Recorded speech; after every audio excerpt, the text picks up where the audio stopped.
तो ये है हृदय को समझने का एक तरीका। जैसे कि ये दो पंप हों और इनसे जुड़ी हुई कुछ नलिकाएं हों। और एक तरह से देखें तो हृदय को ऐसे समझना गलत भी नहीं है। दरअसल हम इस चित्र के माध्यम से आगे बढ़ेंगे। शुरुआत में शायद ये चित्र आपको थोड़ा डरावना लगे, लेकिन जैसे जैसे मैं इसे चिन्हित करूंगी, आप समझेंगे कि ये उतना कठिन नहीं है जितना लगता है। तो चलिए हृदय के ऊपरी हिस्से से शुरू करते हैं। यहाँ है दाया अलिंद और फिर रक्त नीचे दाएं नीले में जाता है। दूसरी ओर मैं बाएं अलिंद और बाएं नीले को चिन्हित कर रही हूँ। अब हम उस रास्ते का अनुसरण करेंगे जहां से रक्त दाएं नीले से बाहर निकलता है। इसकी शुरुआत हम दाएं नीले से करेंगे। तो सबसे पहले क्या होता है? रक्त दाएं नीले से निकलकर एक कपाट यानी कि वाल्व से होकर जाता है और फिर वो इस भाग में आता है। मैंने इसे एक सीधी नली के रूप में दर्शाया है।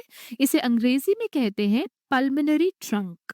रक्त फेफड़ों की ओर जा रहा होता है और सबसे पहले ये इस पल्मोनरी ट्रंक से होकर जाता है। इसके बाद ये दो भागों में बंटता है, इसलिए अगला नाम है फुफ्फुसीय धमनियां यानी कि पल्मोनरी आर्टरीज। ध्यान रखिए, इन्हें धमनियां कहा गया है क्योंकि ये हृदय से दूर जा रही हैं। ये दो हैं, बाईं और दाईं फुफ्फुसीय धमनियां। इसलिए आप यहाँ दो अलग अलग वाहिकाएं देख पा रहे हैं। अब मैंने ऊपर दोनों फेफड़े भी बना दिए हैं। हालांकि ये शारीरिक संरचना के अनुसार सही नहीं है, पर यह तरीका समझने के लिए एकदम उपयुक्त है। तो रक्त फेफड़ों से होकर गुजरता है और फिर दूसरी ओर से बाहर आता है। अब हम बात करते हैं बाईं और दाईं फुफ्फुसीय शिराओं यानी कि पल्मोनरी वेन्स की। असल में ये केवल दो नहीं होती, हर फेफड़े से एक एक बल्कि अधिक होती हैं। लेकिन चित्र को आसान रखने के लिए आप बस याद रखें कि दोनों ओर से शिराएं आती हैं। इन फुफ्फुसीय शिराओं के जरिए रक्त आता है बाएं अलिंद में। अब हम हृदय की दूसरी ओर पहुंच गए हैं, यानी हमने यात्रा शुरू की दाहिने से, फेफड़ों तक गए और फिर वापसी में बाएं अलिंद तक आए। यही हमारी पहली यात्रा पूरी होती है।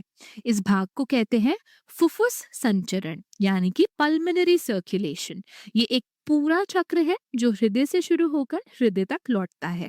हमारे हृदय में दो चक्र होते हैं और ये उनमें से पहला है चक्र यानी कि संचरण। अब मैं कुछ नीला रंग इस्तेमाल करूंगी ताकि आप समझ सकें कि ये विऑक्सीजनित यानी कि डीऑक्सीजनेटेड ब्लड है। आप देख सकते हैं कि ये नीला रक्त दाएं नीले से पल्मोनरी ट्रंक से होता हुआ फुफ्फुसीय धमनियों के जरिए फेफड़ों तक पहुंचता है। फिर वहां केशिकाओं में मिलकर ऑक्सीजन प्राप्त करता है और कार्बन डाइऑक्साइड छोड़ता है। अब ये ऑक्सीजनित यानी कि ऑक्सीजनेटेड हो जाता है और फुफ्फुसीय शिराओं द्वारा बाएं अलिंद में वापस आता है। तो ये है फुफ्फुस संचरण, हमारा पहला संचरण या चक्र। अब आगे बढ़ते हैं और बात करते हैं दूसरे चक्र की, जिसे कहते हैं क्रमबद्ध परिसंचरण यानी कि सिस्टमिक सर्कुलेशन। अब ये यात्रा शुरू होती है बाएं नीले से। ये रक्त पूरे शरीर की ओर भेजा जाता है। ये शरीर का कोई भी हिस्सा हो सकता है, जैसे कि मस्तिष्क, यकृत, हड्डियां, पैरों की उंगलियां या कोई भी ऊतक या अंग। इन सभी को रक्त बाएं नीले से मिलता है। सबसे पहले ये रक्त जाता है एक विशाल धमनी में, जिसे कहते हैं महाधमनी यानी कि एओर्टा। इस महाधमनी से अनेक शाखाएं निकलती हैं। मैंने उन्हें यहाँ नहीं दिखाया, लेकिन ये शरीर के हर हिस्से तक जाती हैं। फिर रक्त वापस आता है और अंततः ये दाएं अलिंद में आकर समाप्त होता है। ये वापसी दो मुख्य महाशिराओं के जरिए होती है। पहली पश्चिम महाशिरा यानी कि इंफीरियर वेना कावा और दूसरी अग्र महाशिरा यानी कि सुपीरियर वेना कावा। अब आपने पूरा दूसरा चक्र देख लिया, जिसे कहते हैं क्रमबद्ध परिसंचरण।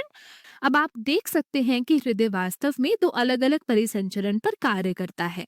पहला फुफ्फुस संचरण, जिसका मुख्य पंप होता है दायां नीले, और दूसरा क्रमबद्ध परिसंचरण, जिसका पंप होता है बायां नीले। अब मैं इसे रंग भरकर दिखा रही हूँ, जहां रक्त शरीर के सभी हिस्सों में जाता है और ऑक्सीजन का उपयोग किया जाता है। फिर ये रक्त वापस नीला यानी कि विऑक्सीजनित होकर डायलिंद में आता है। हालांकि ये चित्र सटीक शरीर संरचना नहीं दिखाता, लेकिन ये ये समझने के लिए बहुत उपयोगी है कि हमारे शरीर में दो परिसंचरण कैसे कार्य करते हैं। अब कई बार लोग कुछ खास ऊतकों या कोशिकाओं के बारे में सवाल पूछते हैं कि उन्हें रक्त कैसे मिलता है। एक उदाहरण है लाल रक्त कोशिका यानी कि रेड ब्लड सेल। लोग सोचते हैं कि अगर ये रक्त ले जा रही है तो इन्हें ऑक्सीजन कैसे मिलती है? क्या ये वही ऑक्सीजन प्रयोग करती है जिसे ये लेकर आ रही हैं? इसका उत्तर ये है कि लाल रक्त कोशिकाओं में सूत्रकणिका नहीं होते, और चूंकि सूत्रकणिका ही वो हिस्सा होता है जो ऑक्सीजन का उपयोग करता है, तो बिना सूत्रकणिका के ये कोशिकाएं खुद ऑक्सीजन का उपयोग नहीं करती। ये सिर्फ हीमोग्लोबिन से भरे थैले जैसी होती हैं, जिनका एकमात्र कार्य होता है ऑक्सीजन को एक जगह से दूसरी जगह पहुंचाना। अब दूसरा उदाहरण है हृदय खुद। हृदय रक्त पंप करता है, लेकिन खुद को रक्त कैसे मिलता है? इसका उत्तर है क्रमबद्ध परिसंचरण। हृदय को रक्त मिलता है कोरोनरी रक्त वाहिकाओं यानी कि कोरोनरी वेसल्स से, यानी कोरोनरी धमनी और शिरा। ये सीधी महाधमनी से निकलती है और ये महाधमनी की पहली शाखाएं होती हैं। कोरोनरी शिरा का रक्त सीधे दाएं अलिंद में आता है, ना कि पश्च या अग्र महाशिरा से।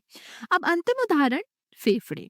फेफड़ों को ऑक्सीजन कहाँ से मिलती है? ये थोड़ा जटिल है क्योंकि इसमें मिश्रण होता है।